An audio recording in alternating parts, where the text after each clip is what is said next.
Hoje a gente vai falar sobre dois tipos de dados, que são as estruturas e enumerações. Né? Estruturas vocês já estão também mais habituados a usar, agora a gente vai dar uma nova visão para quem não entendeu uma visão do que é uma estrutura, certo? Então, para começar, a gente vai fazer esse paralelo entre as informações que a gente quer armazenar e os tipos de dados que as linguagens oferecem, certo? Então, toda informação que a gente quer modelar no programa, a gente precisa ter um dado que consiga representar essa informação, né? E aí a gente viu que tem os dados primitivos, né? Ou seja, inteiro, booleano, real, caractere. Então, por exemplo, ó, a idade você consegue mapear num tipo inteiro. O estado de um dispositivo, alguma coisa, se está ligado ou desligado, você coloca num tipo lógico booleano. Um valor de algum produto, alguma coisa assim, você pode botar num double, né, num número real. Existem, além dos tipos primitivos, existem os tipos definidos pela linguagem, certo? Ou seja, eles não são primitivos, ou seja, eles podem ser quebrados em partes menores, mas em compensação você não precisa criar, ou seja, eles já são definidos pela própria linguagem de programação. Em C++ a gente tem um tipo desse que é a string, certo? A string ela não é um tipo primitivo, por quê? Porque você pode ter os caracteres da string, o tamanho da string, então você pode dividir essa string em partes menores, então elas não são dados primitivos, mas você não precisa criar, como no C, um vetor de char para poder usar a string. Você já pode definir o tipo string e ele já pode começar a ser usado, certo? Mas, existem outros? Existem, certo? São tipos de dados normalmente criados na biblioteca padrão da linguagem e que você não precisa fazer qualquer coisa para incluir. Então, string é um tipo, apesar de que existe o arquivo de cabeçalho string, que você bota include string, mas a maioria das vezes você não precisa colocar. Você tem, por exemplo, em herdado do C, você tem um tipo que representa data, né? Uma data do ano. Então, existe já um tipo, no caso, um horário, existe um tipo específico, alguns inclusive herdados do C, certo? Time underline T é um tipo de dados que representa um horário, certo? A gente também viu que existem o que a gente chama de coleções homogêneas, né? Ou conjunto homogêneo de dados, ou seja, são vários valores, mas eles são do mesmo tipo. Por exemplo, se a pessoa trabalha num lugar e ela tem uma quantidade de horas extras no mês, como é que a gente pode representar a quantidade de horas extras que a pessoa fez? Então, se a gente dividir por dias, então cada dia ele pode ter 0 horas extras ou mais horas extras. Então, a gente poderia representar esse número de horas extras no mês como sendo um conjunto de inteiros, né? Uma coleção de inteiros. Cada inteiro representando a quantidade de horas extras cumpridas dentro do mês, certo? Se a gente tem uma matriz numérica, a gente vai fazer um cálculo numérico e precisa de uma matriz 3 por 3, né? Como é que a gente pode fazer isso? A gente pode criar um vetor multidimensional, ou como a gente costuma chamar de uma matriz, né? E colocar, no caso aqui, duas dimensões, onde a primeira vai ter 3 linhas e a segunda vai ter 3 colunas, certo? E com relação. E quando os dados são heterogêneos, né? Como assim dados heterogêneos? Vamos dar um exemplo aqui. Imagine que eu quero armazenar numa variável os dados de um aluno em uma disciplina. Então, os dados de vocês eu vou armazenar em variáveis, né? Como é que eu posso armazenar um dado de um aluno? Eu tenho que ter o nome, as notas e as faltas, né? Para saber se a pessoa passou ou não passou, certo? E aí o nome é um tipo string. As notas são do tipo double, vetor de double, né? Que a gente tem que ter 4 notas, 3 notas pelo menos ou 4. E as faltas, a quantidade de faltas é um número inteiro. Então, como é que eu representaria isso aqui numa variável, né? Outro, se eu tenho um filme que está em cartaz no cinema, eu tenho o nome do filme, a duração do filme, os horários que ele passa e as salas, né? Em que salas ele passa em cada horário. Então, o nome seria um string, a duração, se fosse, se fosse em minutos, poderia ser um inteiro. Os horários também eu não consigo representar só com um número. Eu tenho que ter, por exemplo, as horas e os minutos, certo? E a sala pode ser um inteiro, ou se for salas nomeadas assim, seriam uma string, certo? Aí, quando eu passo assim, horário de exibição do filme, além da hora, eu posso ter que em dias das semanas diferentes, ele pode ter horários diferentes de exibição.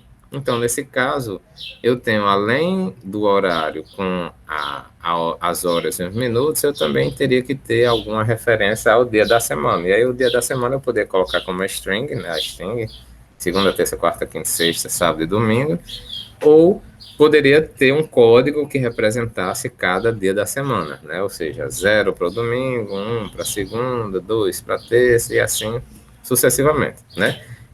Pelo que a gente viu até agora, a gente poderia fazer de uma forma, mas seria a forma mais inadequada de você lidar com as informações quando você tem tipos heterogêneos. É o quê? Criar uma variável para cada informação que eu quero armazenar. Então, vou criar uma string para o nome, vou criar um vetor de notas para o tipo, um vetor de double, perdão, para o tipo notas, vou ter um inteiro representando as faltas, e aí, se eu quiser, por exemplo, representar a classe, digamos, tem 20 alunos, né? Aqui eu até errei. Se a classe tem 20 alunos, eu teria 20, um vetor de 20 elementos para nome, um vetor de 20, uma matriz no caso, 20 por 4, onde 20 seria a quantidade de alunos e 4 seria as notas, e aqui também eu teria faltas, um vetor de 20 inteiros, cada inteiro representando a falta de um determinado aluno, a quantidade de faltas de um aluno. Certo? Qual é o problema disso aí? Primeiro, você vai ficar com várias variáveis separadas, né? E você sempre tem que fazer a correspondência, ou seja, o primeiro elemento do vetor de nomes, ele tem que ser correspondido com o primeiro elemento do vetor de notas e o primeiro elemento do vetor de faltas. E o segundo nome tem que ser o segundo elemento do vetor de notas, o segundo elemento do vetor de nomes, o segundo elemento do vetor de faltas e assim sucessivamente, certo? Além do fato de que você pode cometer uns erros, como eu mesmo cometi aqui, que eu coloquei o vetor de faltas com 4 elementos, quando na verdade deveria ser 20 elementos, certo? E se, por exemplo, essa classe tivesse agora 30 pessoas, então eu teria que sair catando em cada um dos vetores para botar nome com 30 elementos, notas com 30 elementos, faltas com 30 elementos. Então, existe todo um trabalho para você fazer quando você guarda essas informações que pertencem a uma mesma entidade, no caso, a cada aluno, ele tem todas essas informações a respeito dele, você vai e quebra isso em vetores separados. Então, ao invés de a gente fazer isso, a gente pode criar novos tipos de dados. Então, C++ e outras linguagens, elas permitem você criar novos tipos de dados a partir de dados primitivos ou suas variantes, como, por exemplo, os vetores, os tipos definidos pela linguagem e assim sucessivamente. Então, se você já tem um tipo pré-definido, você pode criar novos tipos de dados a partir daqueles seus tipos pré-definidos, certo? Então, em C++, a gente tem o conceito de estrutura, né? Ou struct, né? Que é o que está aqui. Então, o que é um struct? Um struct é um elemento que traz uma coleção de dados E esses dados, eles podem ser heterogêneos. Como assim? Eu posso ter na minha struct um tipo inteiro, um tipo double, um tipo vetor, um tipo ponteiro, e todas elas fariam parte de uma mesma variável. Então, se eu criar uma variável do tipo dessa struct, automaticamente ela já contém todos os campos que eu determino aqui dentro da minha struct, certo?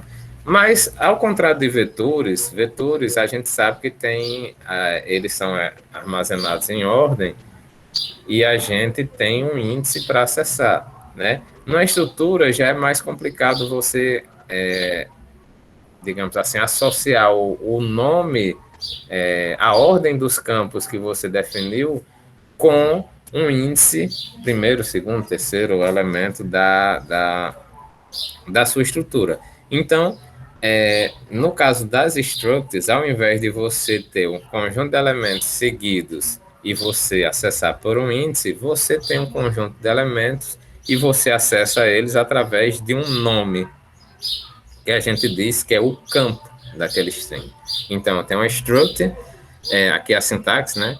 Eu coloco o nome struct, boto o nome daquele tipo que eu quero dar para struct, certo?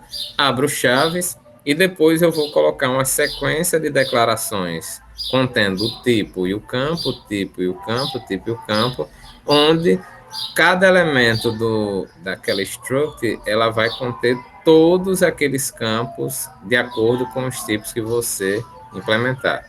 E aí você fecha a chave para a declaração e bota um ponto e vírgula para finalizar a declaração da string. Certo? Só um minuto, uns segundinhos aqui para o carro do ovo passar aqui.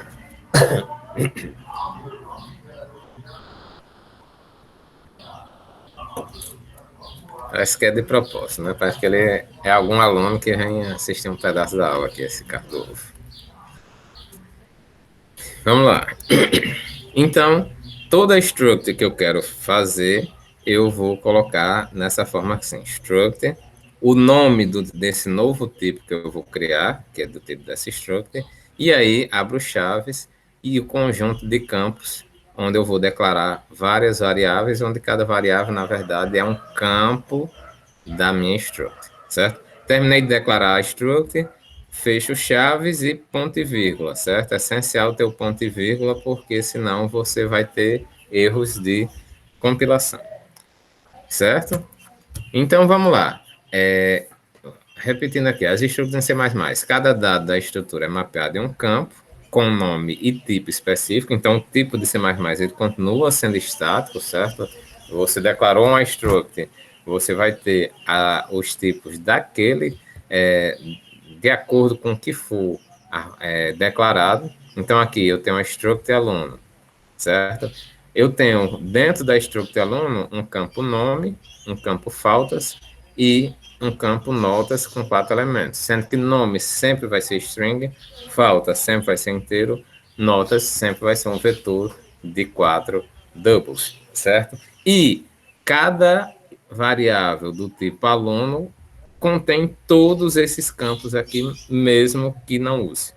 Eu declarei um struct e estou usando só o nome, não interessa. O espaço alocado em memória para ele vai ter um espaço alocado para string, um espaço alocado para faltas e um espaço alocado para 4 notas, certo? Independente de você usar ou não. Então a tipagem do C++ ela continua sendo estática aí nesse seu elemento, certo?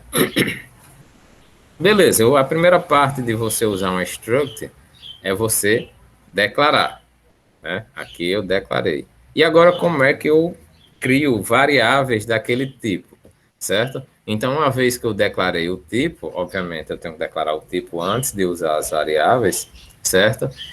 Eu posso criar cada variável, onde cada variável contém todos os campos, certo?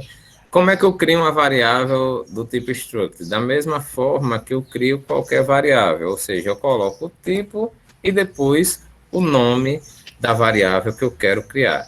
A struct ela tem uma particularidade de que Na hora que você estiver declarando a struct, você já pode criar variáveis logo após as chaves, antes do ponto e vírgula, certo? Isso aí é herdado do C, só que no C tem algumas diferenças antigamente, que se você declarasse essas variáveis aqui, as únicas variáveis daquele tipo da struct seriam esses daqui, certo?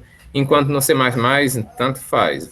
Você declarando a struct, você pode declarar a variável aqui, pode declarar a variável depois. Então, o que é que eu estou fazendo aqui?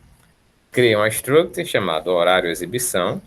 Ela vai ter uma string representando o dia da semana e eu vou ter dois inteiros aqui representando a hora e o minuto. Então, eu criei um vetor de dois inteiros, certo? Fechei a chave. Aí aqui veio o seguinte, matinê, tarde 1 e tarde 2, certo? O que é que acontece? Matinê, tarde 1 e tarde 2 são variáveis do tipo horário de exibição, certo? Então, na própria declaração, eu já posso criar as minhas variáveis. Se eu quiser criar depois, não tem problema. Você coloca o nome do tipo, então, quando você tem aqui, você criou a struct horário de exibição, então, você cria o tipo horário de exibição, noite 1 e noite 2. Então, o que são noite 1 e noite 2? Noite 1 é uma variável do tipo horário de exibição e noite 2 é variável do tipo horário de exibição. O que é que tem dentro de noite 1?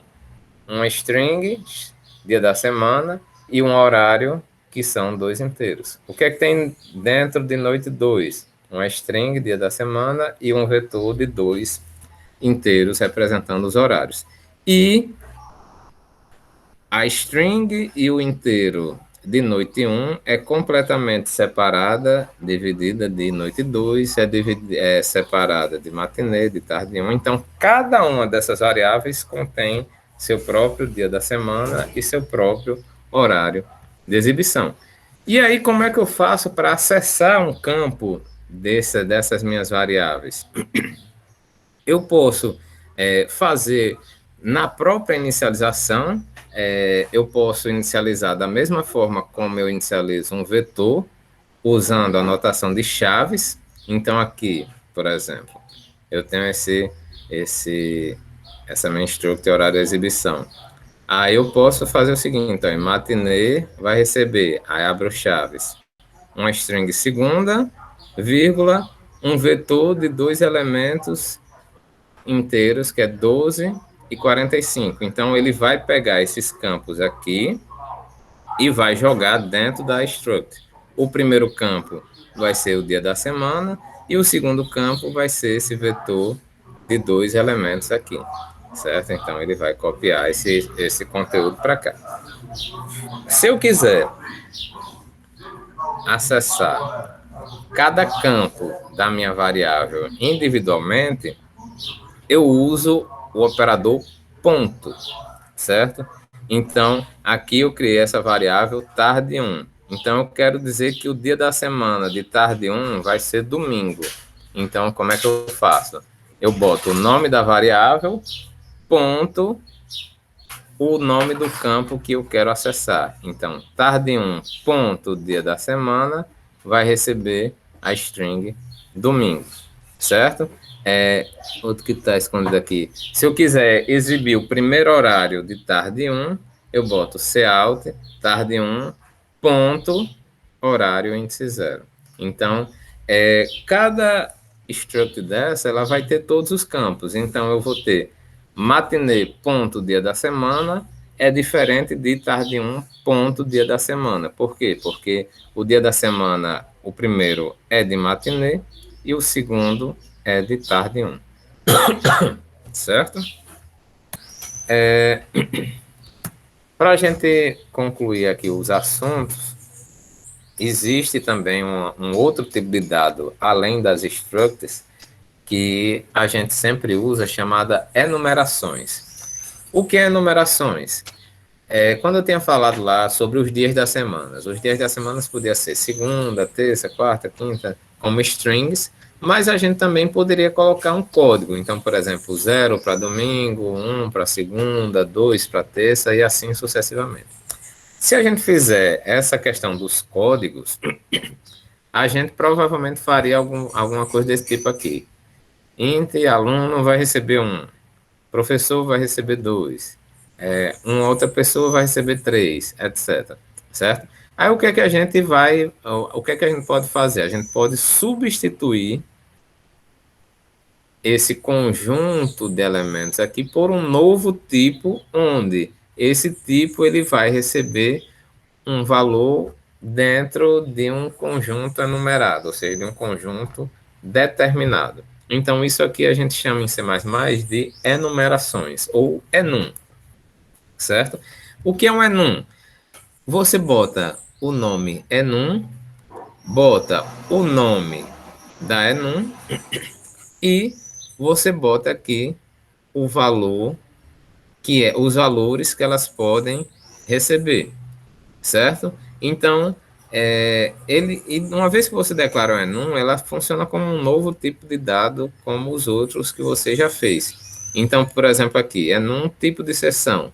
Eu tenho, eu criei 3 tipos de sessões: matinê, noite e madrugada. Então, eu posso criar uma variável tipo sessão, vai receber matinê. Ou, por exemplo, aqui, se o filme ponto horário índice zero for maior que 22, ou seja, for mais que 22 horas e menos de 8 horas da manhã, eu posso colocar sessão recebe madrugada. Obviamente que as enumerações, elas são, elas podem ser atribuídas a valores constantes. Então, por exemplo, eu posso fazer uma enumeração onde cada dia da semana ele vai ser equivalente a um número, a um código inteiro. Então, eu posso fazer assim: domingo vai receber, por exemplo, a letra D. Segunda vai receber a letra S, né? E assim sucessivamente, certo? Aqui não vai dar certo porque a gente tem sexta, tem outros dias com. Então posso fazer assim: domingo vai receber 1, segunda vai receber 2, terça vai receber 3. Então, na verdade, eu criei um código para esse dia da semana, sendo que eu só posso ter, enquanto no inteiro eu poderia dar qualquer valor, para o dia da semana eu só posso dar esses valores que eu coloquei aqui. Então, se você colocar só o valor do primeiro, ele vai automaticamente colocando os valores dos demais. Então, se eu coloquei aqui domingo é igual a 1, então segunda é 2, terça é 3, quarta é 4 e assim sucessivamente.